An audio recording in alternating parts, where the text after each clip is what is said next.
Effective communication is the cornerstone to consistent and reliable conversions and revenue and sales. And that sentiment is certainly true in the here and now, according to data from my friends over at Salesforce. They report 53% of sales professionals say that this year it's harder to close sales than a year ago. Sales leaders and managers say that the top challenge continues to be the changing of the guard as it relates to changing customer needs and expectations. For example, the demand for lower cost, a deeper understanding, and an appreciation for the greater value of the times that we're living in today. And finally, 57% of sales leaders and managers say that the increase in competition is greater than it was a year ago. This is all important food for thought for my friend Boyd Hoffmann to consider. He's a sales and leadership speaker and the author of the upcoming book, Selling Made Simple, and the creator of the Closed Formula. He's personally conducted over 10,000 sales consultations.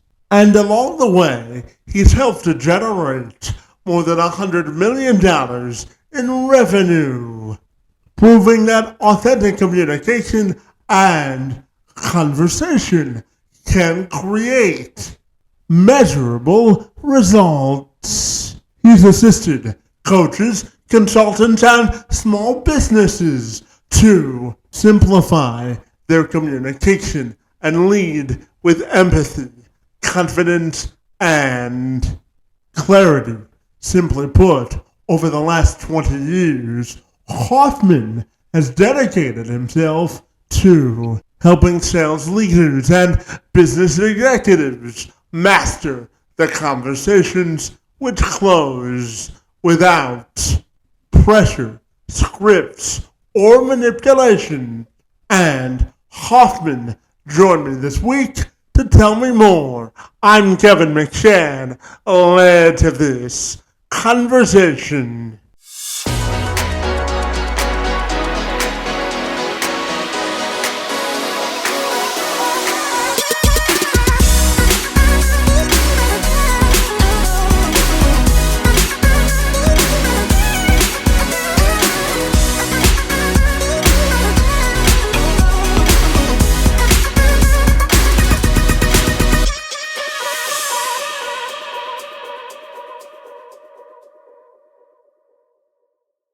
I dove into my conversation with Hoffmann by initially asking him what's the key to closing the art of a deal and reducing blood pressure and stress along the way. Yeah, so 20 years ago, I got into sales, stumbled into it, and I realized that I just naturally had an ability to communicate with people. I didn't realize that I was good at sales. I didn't really know what sales were. I just knew that I had an opportunity to make some pretty good money.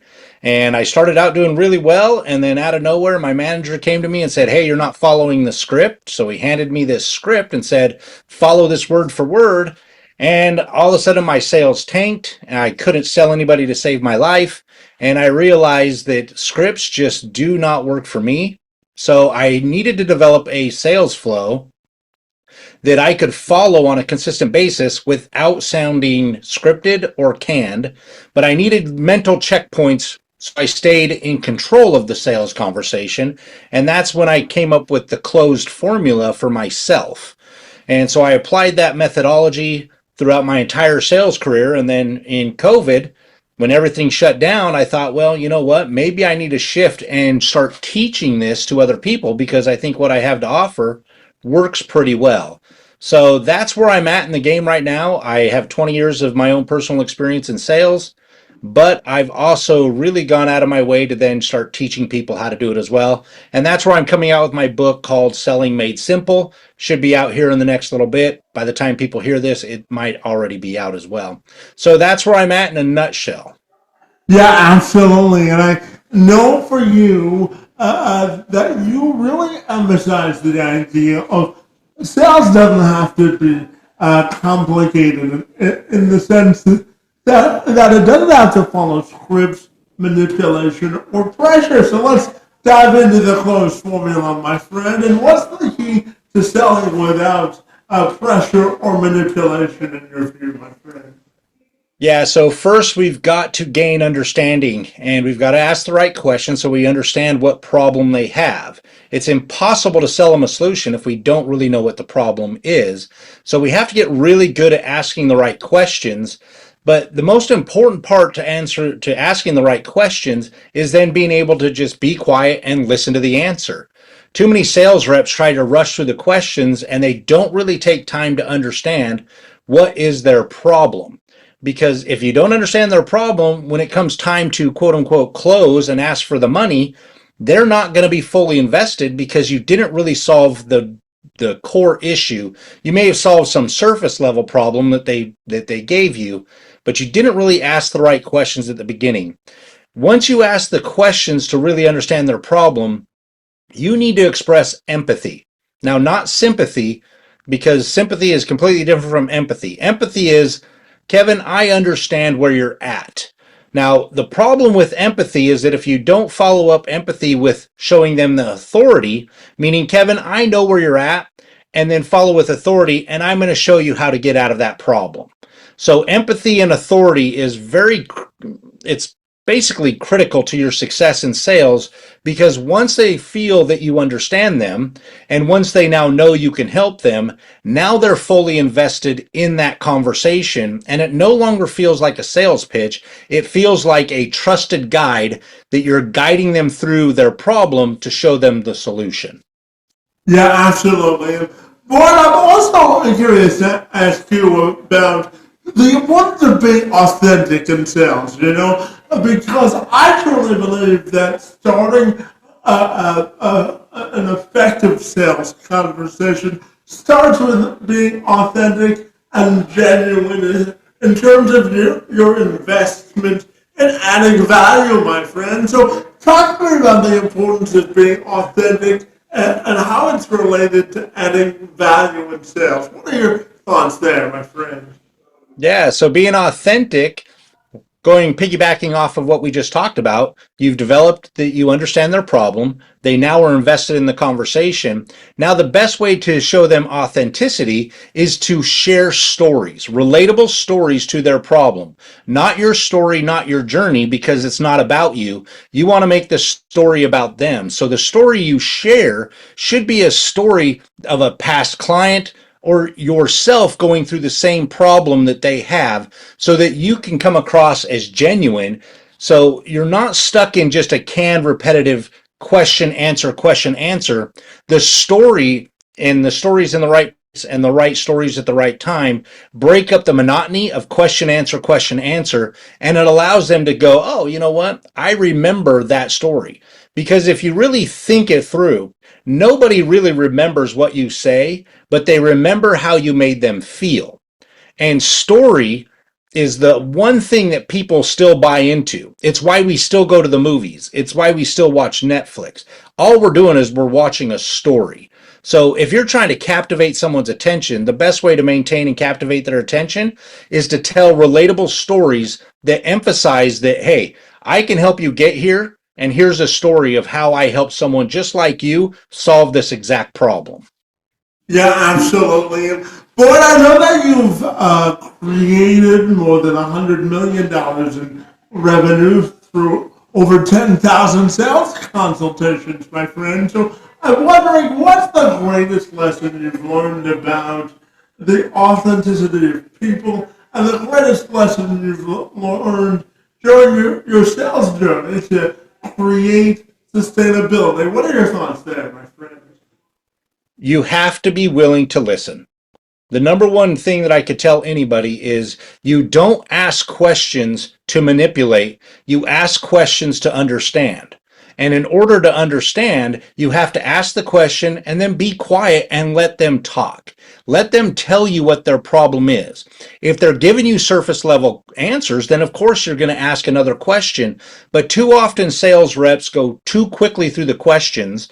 They don't really understand the pain points. So therefore, when they give the objection at the end of the call as to why they're not going to do it, the sales rep has no ammunition to speak of that they can overcome the objection. So that's why objections become combative and we start arguing and going back and forth because they never really bought into the conversation because you never stop to really listen to understand their problem. Listening is the biggest skill set in sales that anybody could ever develop. Yeah, building on that point, but I'm also curious to ask you what sort of characteristics do you think effective salespeople should have if they want to sustain this over a long period of time? Yeah, that's a great question. And a lot of people get this wrong because they think you've got to have an outgoing personality, this aggressive and just over the top. I'm a talker, I'm a go getter. And in my opinion, I think the people who have a calm confidence are the best at sales, meaning they're not trying to overpower you with their personality or with their conversation. They're actually just quietly calm because they understand how to ask the right questions at the right time. And I want to emphasize in the right tone because the way you ask questions, your tone depends on how they're going to perceive that question a lot of times. So to me, it's really not necessarily a personality type, it's an attribute. The ability to have a calm confidence as you go through the questions.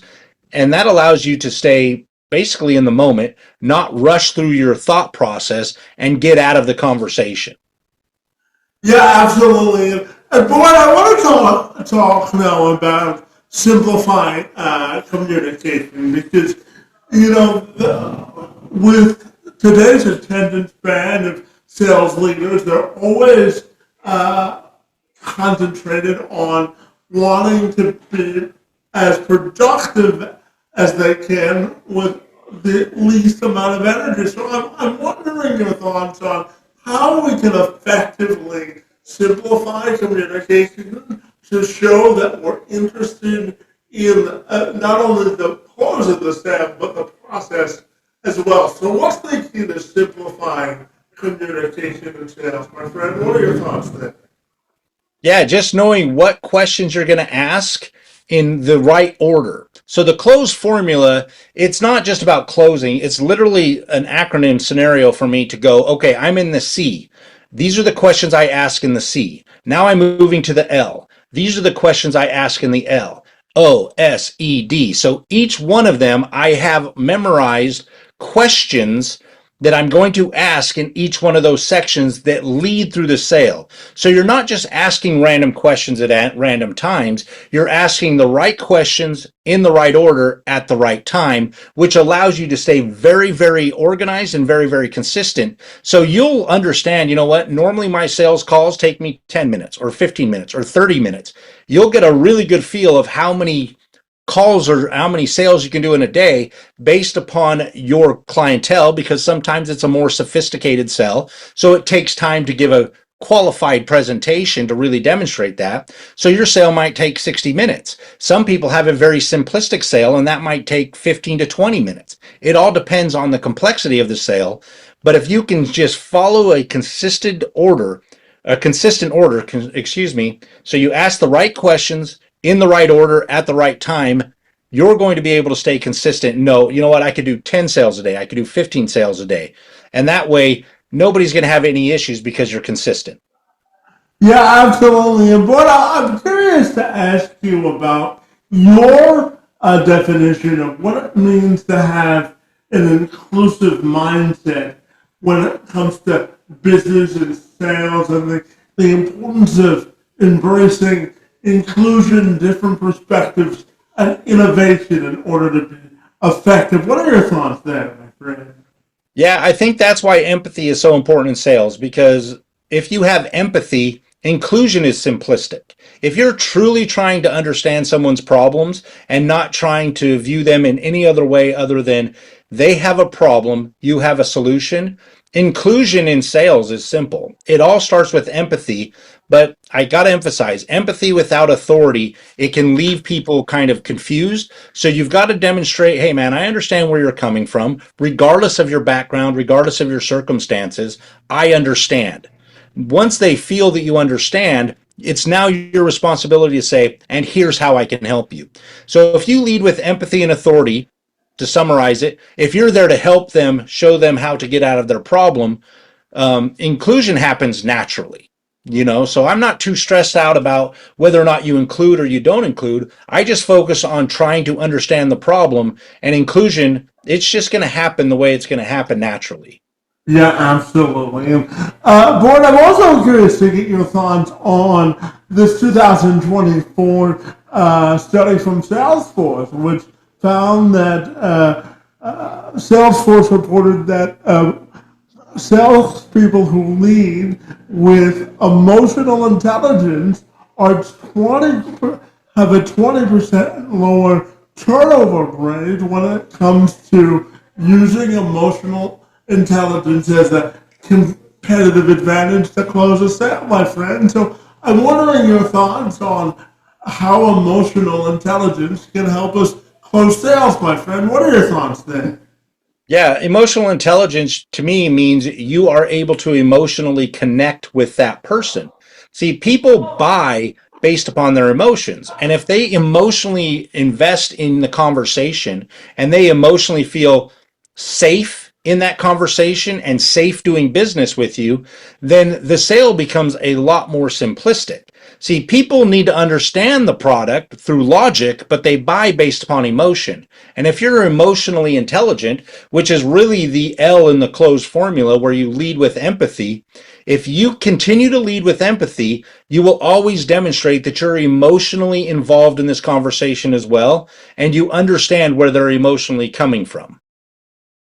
Yeah, and boy, I also know that you connect with hundreds of sales leaders a year through presentations and other means, my friend. So I'm curious when people come up to you after presentations and talk to you about the current state of doing business in America today. I'm wondering what's sort of the nexus of that conversation and what are people concerned about when it comes to the quality of sales today and the ability to do business in America. What are your thoughts there?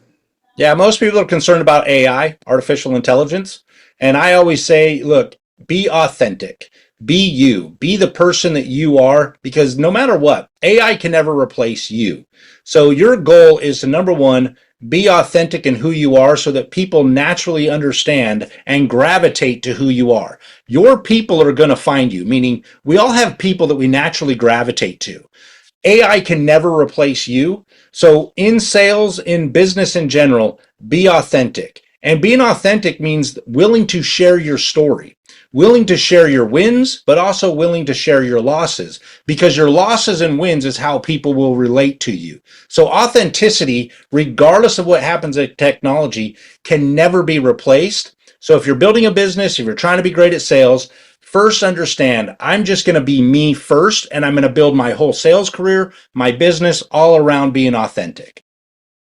Yeah, authenticity is super important. And, I'm also curious to get your thoughts on a study that the Harvard Business Review posted or published last year. It found that when sales leaders have industry specific sort of sales knowledge of the industry, they have a 15% higher close rate, my friend. So I'm wondering your thoughts on the importance of industry specific knowledge when it comes to sales. What are your thoughts there, my friend? Yeah, so we've talked a lot about empathy, but based upon that question alone, that's where authority comes into play. If you don't have industry knowledge, it's really hard to demonstrate the authority you need to say, hey, I know how to get you from where you are to where you're at inside of this industry. So I totally believe that industry knowledge and the more you have of it is a key essential point for you to be successful. The problem with it though is that a lot of times people rely too much on the industry knowledge and they start spewing facts. And remember, you need to find out what their problem is and pull that industry knowledge that's specific to that problem and stay on task. If you start going down the rabbit hole of all this other industry knowledge that they don't really care about, they check out, they tune out, and it's really hard to bring them back into that conversation. So I do agree industry knowledge is extremely important, but you also have to be very calculated on the industry knowledge that you apply to that individual and their individual problem.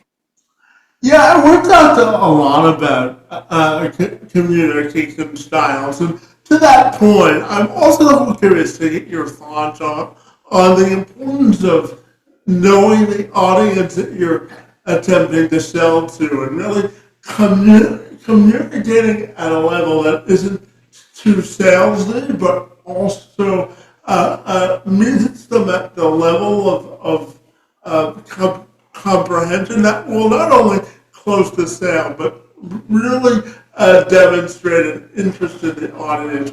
How important do you think compassion is when closing a sale, my friend? Well, you got to know your audience because you got to know what their pain points are. You got to know what their problems are. It's really hard to solve a problem that you have no idea how to solve that problem. So, my audience, I don't target electricians because I'm not an electrician. I don't know how to solve an electrician's problem, but I do know how to solve small business owners' problems when it comes to increasing their conversion rate on their current sales calls. I do know how to help coaches and consultants who are trying to build their business, but don't know how to actually ask for the money. So it's important you know what problem you solve. And from there, go out there and then see this is the problem I solve. Who's my audience that I can target specifically? And typically, your audience is almost exactly who you are. So when you talk about avatars, when you talk about who's my audience, more often than not, your audience is exactly who you are. So go target people who are just like you because you're just further down the path than they are. Yeah, absolutely. And I know, Boyd, a lot of what you do is also making sure that audience can build instant trust. And we talked a little bit about the formula earlier, but I want to specifically ask you about building trust in sales and what goes into making sure that people can trust because people do business with people, as you mentioned before, with people that don't like and trust. So, what do you think goes into building trust in business, my friend?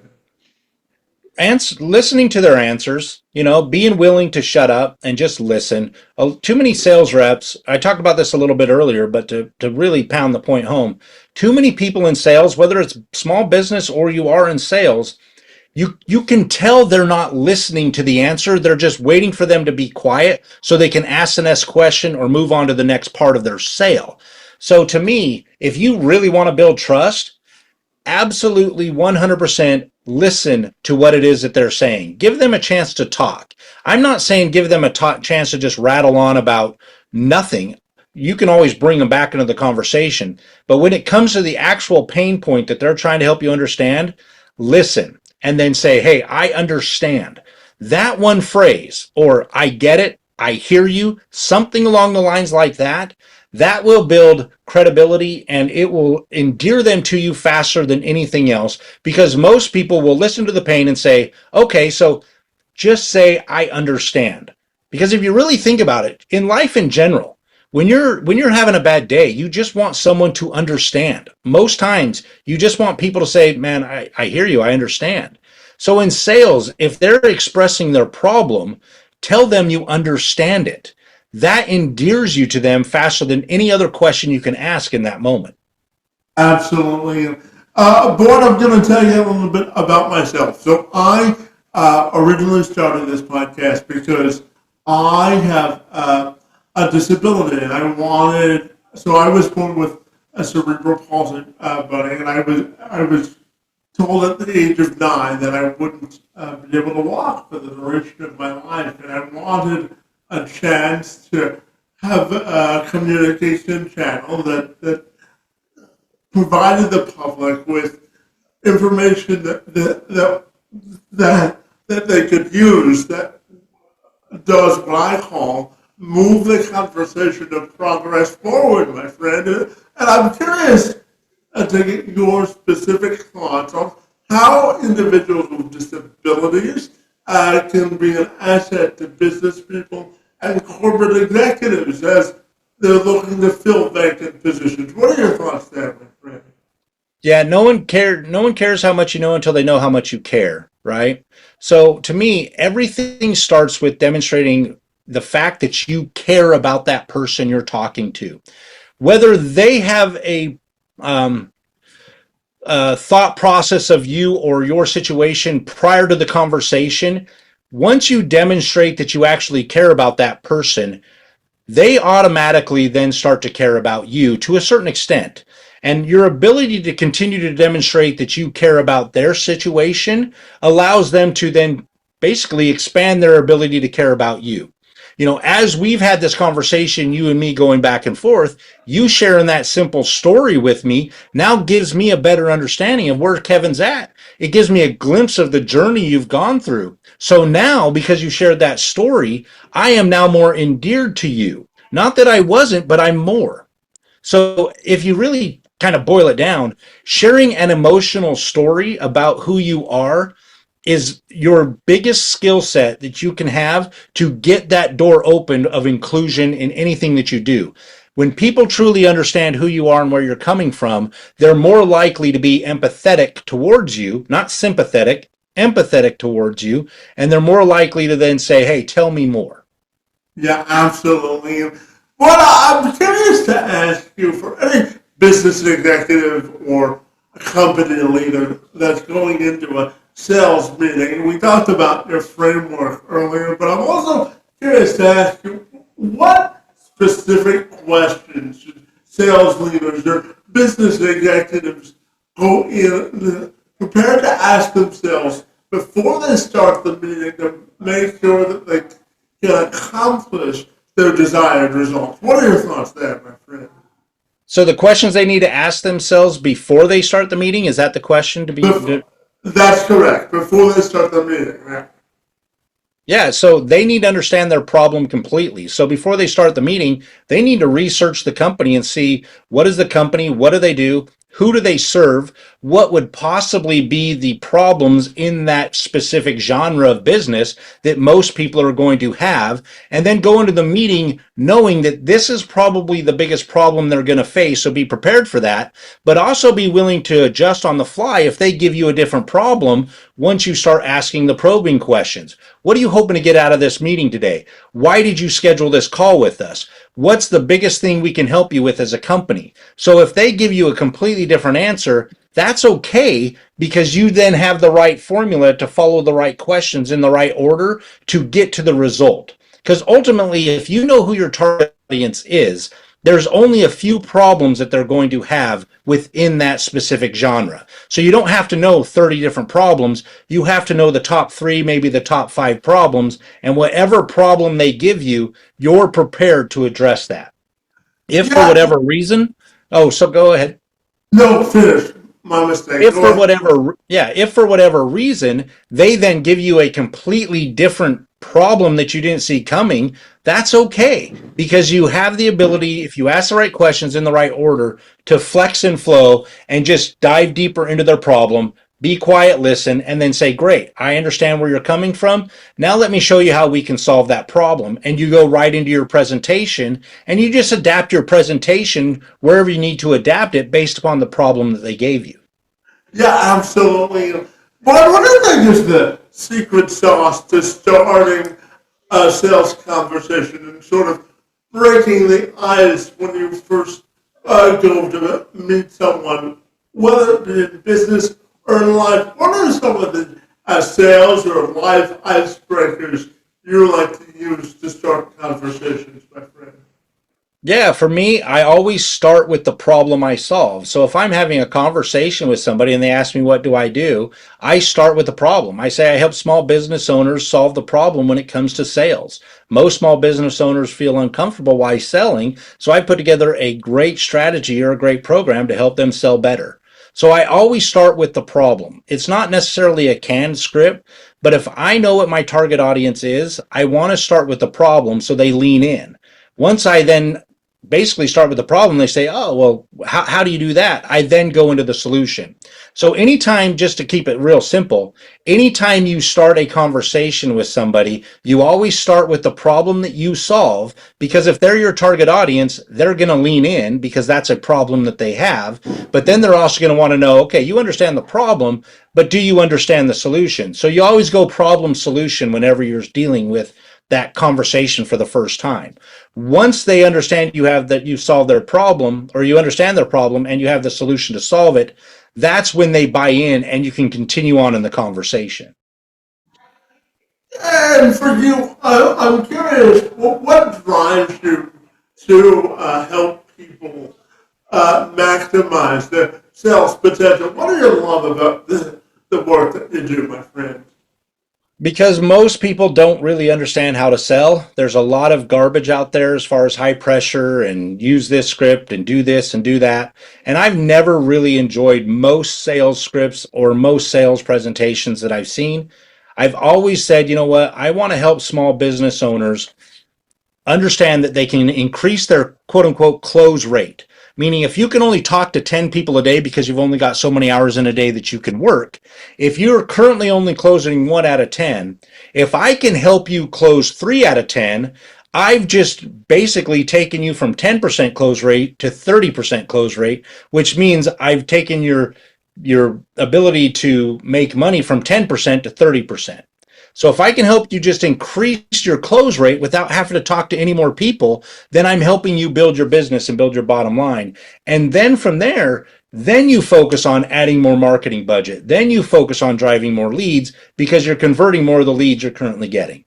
Yeah, absolutely. And boy, tell me about the process of writing the book that you are getting ready to publish, my friend. Selling Made Simple. What did you learn about yourself during the process of writing the book, and what do you hope people take out of reading it, my friend? Yeah, so my wife prodded me into it. So I didn't really know I wanted to write a book, but then I started getting into it and I just started looking at it from a standpoint of I have a lot of experiences, I have a lot of understanding, and I have a lot of success and I have a lot of failures. And I feel like my journey is definitely something people can relate to when it comes to starting out in business and sales, feeling like you're not good, feeling like you're not qualified, and then waking up one day and going, man, I think I've figured this out. This is pretty consistent. I've got a pretty repeatable process. So as I put the book together, I've realized I've had a pretty cool journey, and I enjoy sharing my story with people because I know they're going to relate. Yeah, absolutely. And boy, my final question for you this afternoon has to do with legacy, my friend. I'm curious, how do you want your personal and professional legacy to be defined, my friend? That I just help people increase their bottom line and basically live a lot less stressful life as a business owner, as a sales rep. Because business owners and sales reps, it's stressful because you're only as good as your current sale. And so if I can help people eliminate the stress in their life, then I truly believe that I'm going to help them have a higher quality of life in their personal life as well. So my legacy is help them simplify their life in business, which will piggyback and translate over into their personal life. Yeah, absolutely. There's nothing wrong with lowering the blood pressure when we're at work, right? Amen to that. That's that. I had high blood pressure for most of my life. So when I finally figured out a system that I was repeatable and duplicatable and just simplistic, and then COVID hit, I was like, I need to share this with other people because this works and it works consistently. Yeah, absolutely. And boy, finally tell me if people want to get connected with all the great work that you're doing in sales, what's the best way they can do that, my friend? The best place is just go to Boyd Hoffman, my first and last name, boydhoffman.com, and they'll be able to find everything about me, anything they want to learn more about me, the book, the online community, just my story in general. So go to boydhoffman.com and you can go from there. Fabulous. Well, Boyd, I want to thank you for the inroads that you've made to help sales leaders become more efficient, effective, and consistent, my friend. You're really doing great work in this space, and it was a real honor to engage in conversation with you this afternoon, and I want to thank you for being here. It's most appreciated. Thank you. And I enjoyed my time with you as well. And the questions were very well thought out, and I appreciate it. So thank you, Kevin.